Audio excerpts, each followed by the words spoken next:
The world can shatter in a single whisper.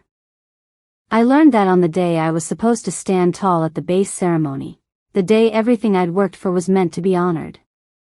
My sister's hand clamped down on my arm, her eyes wide with something between fear and urgency. "Turn the car around now," she whispered, almost trembling. I froze. My hand hovered over the steering wheel. "Why?" I asked, my voice tight. "Just trust me. Please." Something in her tone told me this wasn't a joke, wasn't nerves. Against all logic, against everything I thought I knew, I obeyed. And that decision didn't just save my life, it revealed a web of betrayal, revenge, and secrets so deep that I would never look at family, loyalty, or trust the same way again.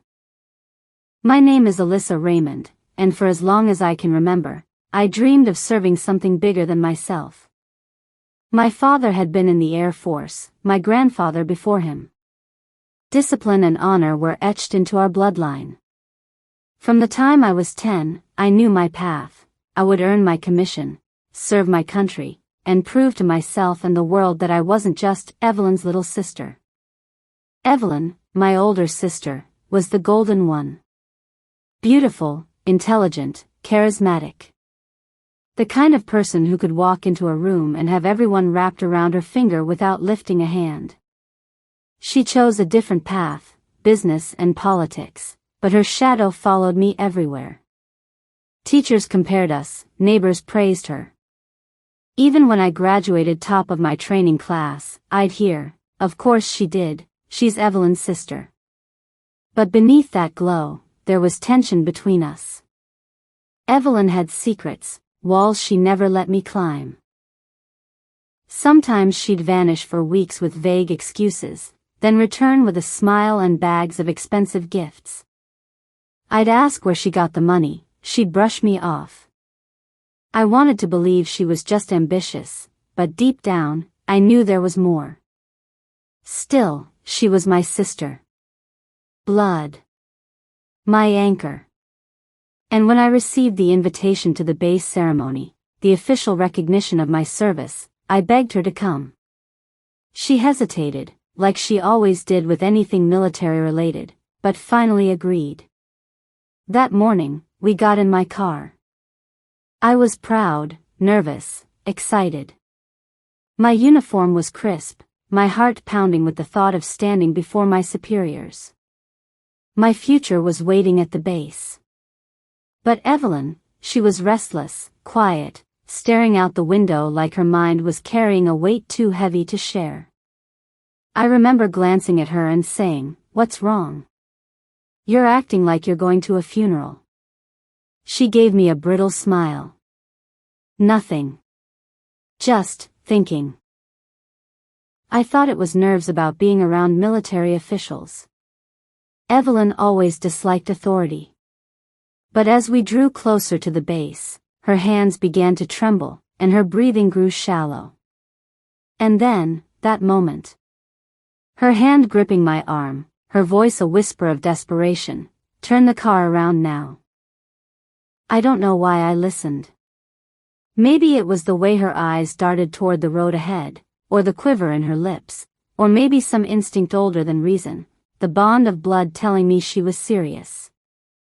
I slowed, pulled to the side, and turned off the road. "Evelyn," I said, my pulse hammering, "what the hell is going on?" She shut her eyes, exhaled shakily. "If you keep driving to that ceremony, you won't make it back alive." The air seemed to crack around me. I gripped the wheel until my knuckles whitened. "What are you talking about?" "There's a bomb at the base," she whispered. I laughed, too sharply. "That's insane. Do you realize what you're saying? That's treason."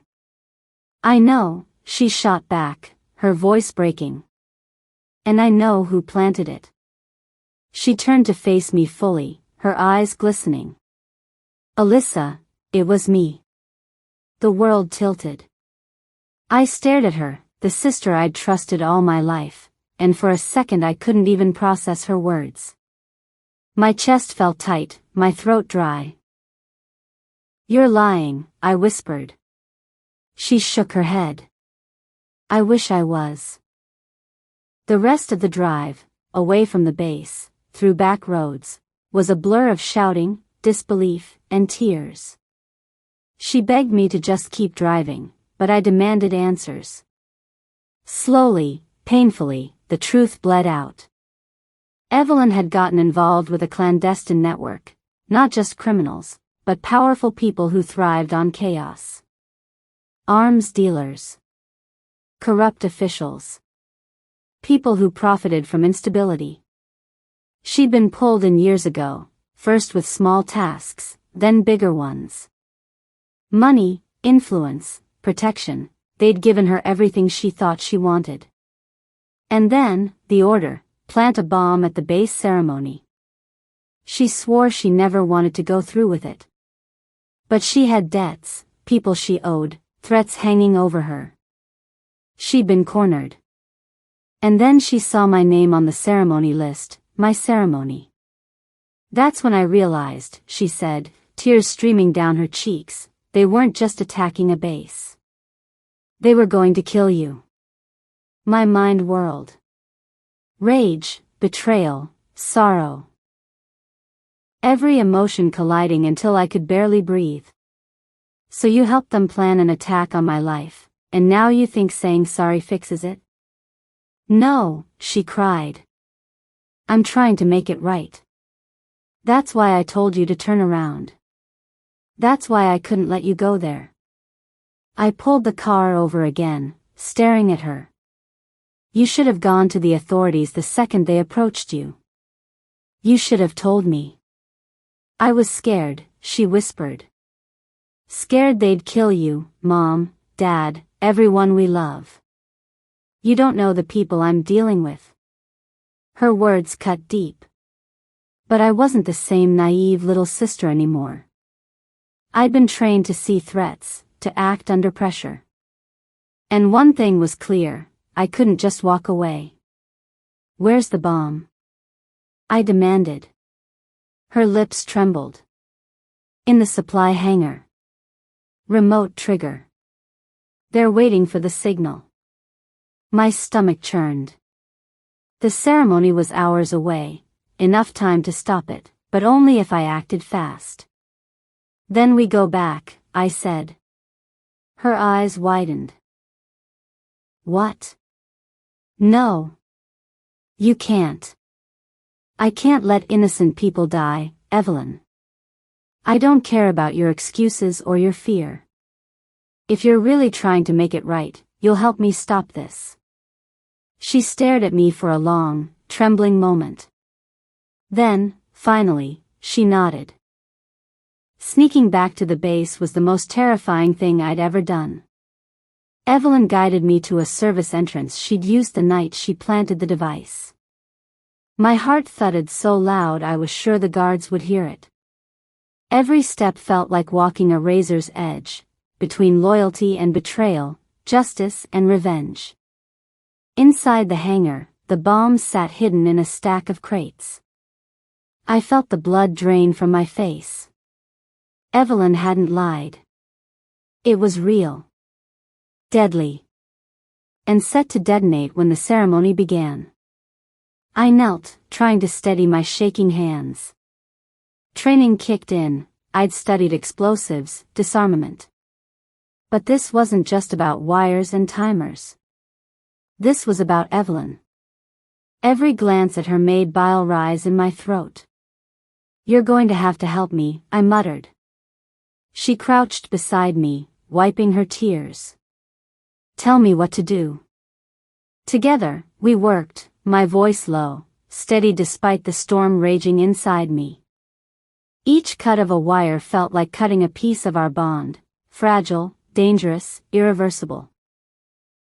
And then, silence. The timer froze. The device went dark. I exhaled shakily, collapsing back. It's done. But it wasn't over. Because at that moment, Footsteps echoed in the hangar. Evelyn stiffened. Her face went pale. They followed me, she whispered. Shadows emerged, 3 men, armed, faces hard with violence.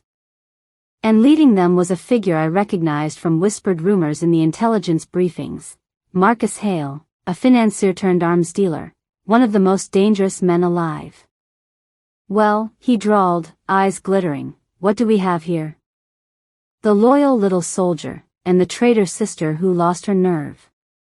My pulse spiked. He knew. He knew Evelyn had betrayed them. Kill her, Marcus ordered coldly, pointing at my sister. Evelyn's scream ripped through me, and instinct roared to life. I lunged, tackling the nearest man, wrestling his weapon free.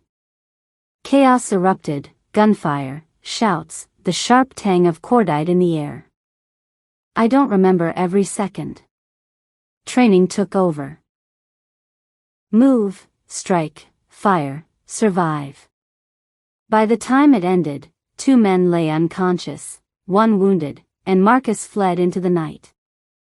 Evelyn sat shaking, blood splattered across her hands. You saved me. I stared at her, breathless, my weapon still hot. Don't thank me. You don't get to. The authorities swarmed the base within hours. Evelyn was taken into custody, crying, begging me to stand by her, to tell them she'd helped. But I couldn't. Not entirely. She had saved my life, but she had also endangered it. She had betrayed me, betrayed everything I stood for. In the interrogation room, she looked at me through the glass, eyes hollow. Alyssa, please. Don't let them bury me. I leaned closer, my voice low, steady. You buried yourself the moment you chose them over me. She broke down, sobbing. And in that moment, I felt both triumph and tragedy, because revenge had been delivered, but it didn't feel like victory. It felt like ashes. The base was safe. The ceremony was cancelled, then rescheduled weeks later. I stood on that stage, honored for bravery, but the applause rang hollow. My sister, my blood, was rotting in a cell. And yet, I couldn't shake the whisper that had saved me. Turn the car around now. Maybe Evelyn's final act of love was stopping me from dying that day. Maybe that was her redemption. But forgiveness? That was a road I couldn't turn onto. Not yet. Maybe not ever. Because some betrayals carve too deep, and even family ties can become chains of fire. The end.